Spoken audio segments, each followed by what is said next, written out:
ఈరోజు మనము చాలా ముఖ్యమైన విషయం తెలుసుకుందామండి. మనకు మొక్కలు, చెట్లు అనేవి మన అదృష్టాన్ని మారుస్తాయా అంటే మారుస్తాయనే చెప్తున్నారు పండితులు. మరి మనకు అప్పుడప్పుడు వింటూ ఉంటాం కదా, మీకు ఈ గ్రహదోషాలు ఉన్నాయండి, మీరు ఈ మొక్క నాటండి, దాన్ని సంరక్షించండి అని చెప్తూ ఉంటారు. అంటే మనకు ఉన్న దోషాలు తొలగిపోవడానికి కూడా, మన తలరాతలు మార్చడానికి కూడా మనకు మొక్కలు ఉపయోగపడతాయి. కొన్ని దేవతా వృక్షాలు అసలు ఇంతకుముందు అయితే మనకు ఈ గ్రహ సంచారాన్ని బట్టి చెప్తూ ఉంటారు. మర్రి చెట్టుకు ప్రదక్షిణాలు చేయండి, రావి చెట్టుకు ప్రదక్షిణాలు చేయండి, దీపం వెలిగించండి. మరి ఇంట్లో అయితే తులసి మొక్క ఉండడం వల్ల అన్ని ఆరోగ్యము, ఐశ్వర్యం అన్నీ కలుగుతాయి అని. కానీ కొన్ని వేప చెట్టు గాలి ఆరోగ్యానికి మంచిది, పర్యావరణాన్ని శుభ్రంగా ఉంచుతుంది అని. ఇంట్లో ఏ ఒక్కటి అబద్ధం లేదండి, అన్నీ నిజమని నిరూపించబడినవి కూడా మనం చేస్తూ ఉన్నాం, చూస్తూ ఉన్నాము. అయితే ఇది మనకు సాంప్రదాయంగా వస్తూ ఉన్నాయి. పూర్వం అయితే ప్రతి ఇంటి ముందర పెద్ద జాగా ఉండేది, ఒక వేప చెట్టు ఉండేది. ఆ వేప చెట్టు కింద చల్ల గాలిలో పిల్లలు హాయిగా మట్టితో ఆడుకునేవాళ్ళు. అక్కడ ఇంట్లో ఒక ముసలాయన ఉంటే కనుక నులక మంచం వేసుకొని పడుకుని ఉండేవాడు. అలా ఉదయము ఇలా తలుపు తీసి చూడగానే పచ్చని చెట్లు, చక్కగా అందమైన పూలు మనకు ఆహ్లాదాన్ని కలిగించేవి, ఆనందాన్ని. అందుకే చెప్తారండి, ఇంటి ముందర ఒక తోట, కొన్ని పూల చెట్లను మనము అపార్ట్మెంట్లలో ఉన్నప్పుడు ఎందుకు పెట్టుకుంటాము? అవి శోభనిస్తాయి, అందాన్ని ఇస్తాయి. చెట్లతోనే కదండి అందము. లైఫ్ ఈజ్ కలర్ఫుల్ అంటే కలర్ఫుల్ ఎలా అవుతుంది? బట్టలతోని కాదు. మనకి బట్టలు మనకు అందాన్ని ఇస్తాయి, పర్యావరణానికి అందం అనేది చెట్లతోనే కదా. చెట్లు, నదులు, గిరులు ఇవన్నిటి వల్లనే కదా మనం ఎక్కడికో వాటర్ ఫాల్ చూడడానికి పోతాము, ఎక్కడో హిమాలయాలు చూడడానికి పోతున్నాం. ఎందుకు పోతున్నామండి? అవన్నీ సృష్టించబడ్డాయి, భగవంతుడు మన కోసం సృష్టించిండు. అయితే మరి గిరులను కొట్టేస్తున్నాము, మరి మొక్కలను తీసేసి మనము ఇల్లు కట్టుకున్నాము. ఇవన్నీ ఒక జీవిని హింసించడమే. మొక్కలో కూడా ప్రాణం ఉంటుందని సైంటిస్టులు కనుక్కున్నారు కదా. మన జగదీష్ చంద్రబోస్ గారే అనుకున్నారు, మన కంట్రీ శాస్త్రవేత్త. మరి అటువంటి మొక్కలను మనము కొట్టివేయడము అనేది కూడా పాపమే అవుతుంది కదా. ఇప్పుడు మనకు ఒక దెబ్బ తాకితే, ఒక పిన్ను గుచ్చుకుంటేనే అబ్బా అని గొడవ పెట్టుకుంటాం. మరి అట్లాంటిది మొక్కను మొత్తానికి దాన్ని పెకిలించడము అంటే ఒక జీవిని హింసించినట్టు, అదొక పాపమే కదా. మరి ఇటువంటి ఏవో చేసి ఉంటాం కదా. అందుకే మొక్కలు నాటండి అని చెప్తారు మన పండితులు. అయితే మరి మొక్కలు నాటడము ఇవన్నీ ట్రాష్ అండి, ఏముంది అది ఇది అనుకుందాము అంటే అలా అనుకోవడానికి కూడా వీల్లేదు. మనం చిన్నప్పటి నుంచి మనకు సైన్స్లో చెప్తూనే ఉంటారు, మొక్కలు ఏం చేస్తాయి? మనం విడిచిన చెడు గాలిని పీల్చుకుంటాయి, మనకు కావలసిన ఆక్సిజన్ను అందిస్తాయి. ప్రతి మనిషికి కనీసం ఒక మొక్క అవసరం. ఎందుకు అంటే ఆయన విడిచిన గాలి తీసుకోవడానికి, మరి మనకు స్వచ్ఛమైన ఆక్సిజన్ను అందివ్వాలి. అంటే ఇప్పుడు పర్యావరణం పరిరక్షణ అంటే ఇది మొక్కలు నాటమంటున్నారు. ఎందుకు మొక్కలు నాటడము అంటే ఇదే కారణం. మనకు ఇంతకుముందు గవర్నమెంట్ వాళ్ళు పచ్చదనం, పరిశుభ్రత అని శనివారాలు చేస్తూ ఉండేవాళ్ళు కదండి. ప్రతి శనివారం క్లీన్ అండ్ గ్రీన్ ప్రోగ్రామ్, అది చాలా అవసరం మనుషులకు. మరి శనివారం అనేది చివరి రోజు వారంలో, మనకు ఆదివారం మొదటి రోజు అవుతుంది. ఆ లెక్క ప్రకారము చివరి రోజు ఏం చేయాలి? మన ఇంట్లో చెత్త అంతా క్లీన్ చేసుకోవాలి. స్కూల్ పిల్లలకు స్కూల్ బ్యాగులు, అందులో అనవసరమైన చెత్త పేపర్లు ఉంటే తీసి నీట్గా సర్దుకోవడం అలవాటు చేయాలి. కిచెన్ సర్దుకోవాలి. ఇంట్లో ఉన్న చెత్త సామాన్ తీసేయాలి, దులుపుకోవాలి. ప్రతి వారం ఆ విధంగా చేస్తే మన ఇల్లు బాగుంటుంది, మన ఒళ్ళు బాగుంటుంది. ప్రతి వారము మనము తలస్నానం చేస్తాం. ఎందుకు చేస్తామండి? కొంతమంది అయితే రోజు చేస్తూ ఉంటారు. ఎందుకు చేస్తామంటే పరిశుభ్రత కోసమే కదా ఇవన్నీ. మరి అలాగే కేవలం మన ఇల్లు ఒళ్ళే కాదు, మన ఇల్లు కూడా శుభ్రంగా ఉండాలి. ప్రతి వస్తువు కూడా శుభ్రంగా ఉండాలి.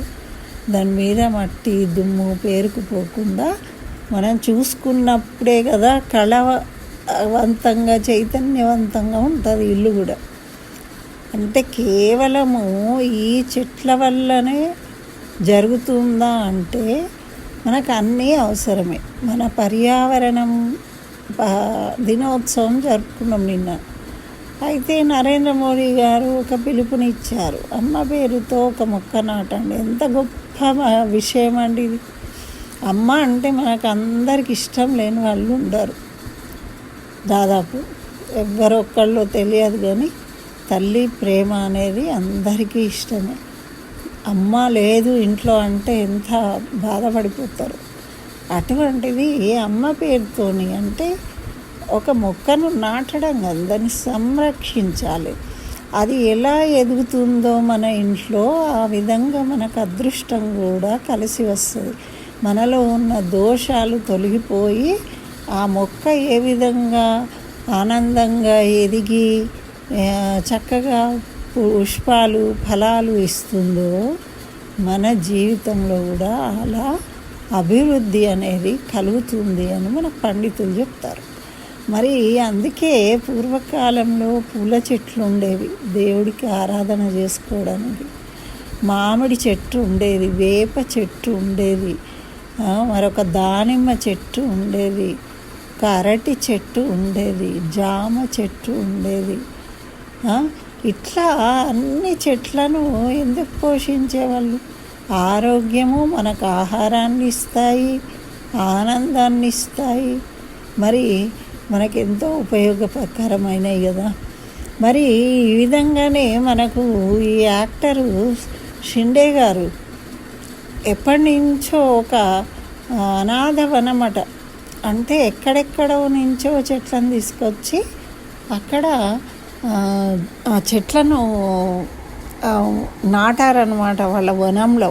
వాళ్ళ అమ్మ పేరుతోని ఇప్పటికీ 6.5 లక్షల మొక్కలను నాటారట.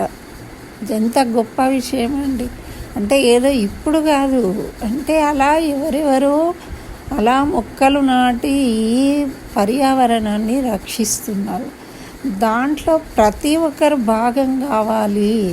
మన సమాజ బాధ్యతగా, మన బాధ్యతగా మనం కూడా మన ఇళ్ళల్లోనే కాదు మన చుట్టుపక్కల కూడా పచ్చదనం ఉండేటట్టు చూసుకోవాలి, శుభ్రంగా ఉండాలి. అది ఎంత మంచి విషయం అండి. కాబట్టి అందరూ పాటించాలి, దాన్ని ఒక గౌరవించాలి. ఏదైనా ఒక మాట చెప్తే అది ఎందుకు చెప్తున్నారు, దాన్ని ఎవరు చెప్తున్నారు అన్నది కాదు అక్కడ. కొంతమంది ఎట్లుంటారంటే వాళ్ళకు నచ్చని వ్యక్తులు ఏది చెప్పినా వ్యతిరేకంగా మాట్లాడతారు. అది కాదు కదా. ఇప్పుడు కొంతమంది ఏమో మొక్కలు నాటుతారండి, ఫోటోలు దిగుతారు, వెళ్ళిపోతారు, కానీ అవి పెరిగినాయా లేదా పట్టించుకోరు. దానివల్ల ఏం లాభం ఉండదు. మనము మొక్కలు నాటాలి, వాటిని సంరక్షించాలి, వాటికి రోజు వాటిని కంచె వేసి కాపాడుకోవాలి. అప్పుడే కదా అవి పెరిగి పెద్దగా మన ముందు తరాలకు ఉపయోగపడతాయి. ఒక ముసలాయన ఒక మొక్క నాటుతూ ఉన్నాడట. నాటుతూ ఉంటే ఒక ముస్లిం రాజు, అరే నువ్వు ఇంత ముసలోడివి, ఈ మొక్క ఇప్పుడు నాటితే నువ్వేమన్నా దాని పళ్ళు తింటా అనుకుంటున్నావా, ఎందుకు నాటుతున్నావు అన్నాడట. అంటే ఆయన ఏం చెప్పిండంటే, అయ్యా ఇది నా కోసం కాదు, నా మన్మడి కోసం, అంటే ముందు తరాల కోసము మనము ఏం మిగిలిస్తున్నాము అంటే వాళ్ళు ఆరోగ్యంగా ఉండడానికి పర్యావరణాన్ని రక్షిస్తున్నాం మొక్కలు నాటడం వల్ల. కేవలం మనం డబ్బులు ఇచ్చిపోతే డబ్బులతోనే కొనుక్కోవడానికి పర్యావరణం లభిస్తుందా అండి? శుభ్రమైన గాలి కావాలంటే దొరుకుతుందా చెప్పండి?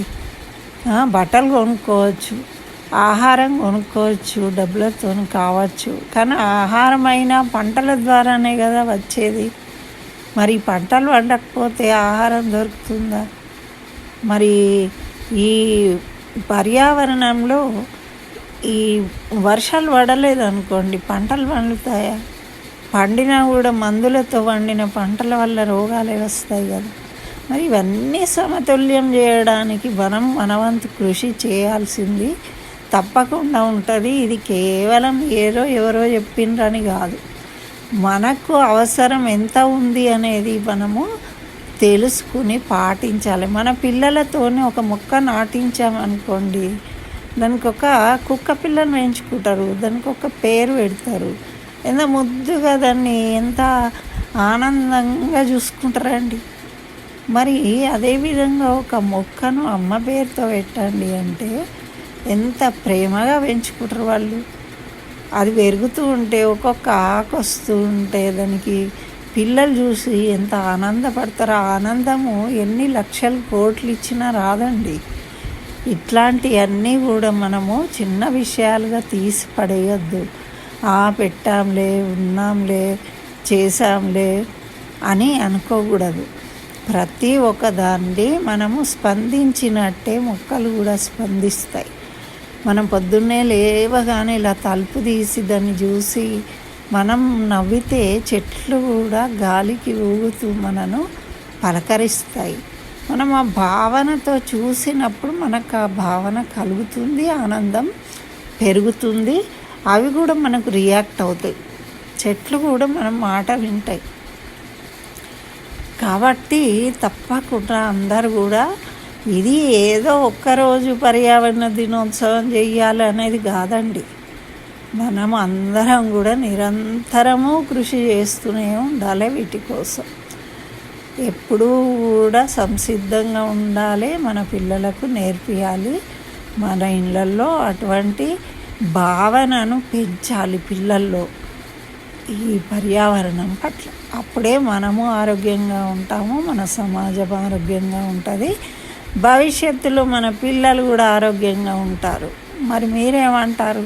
దీన్ని అవును అంటారా? మీరు మొక్క నాటారా మీ ఇంట్లో? నాటకుంటే ఇప్పుడే నాటండి. స్వస్తి. సర్వం శ్రీకృష్ణ చరణారవిందార్పణమస్తు.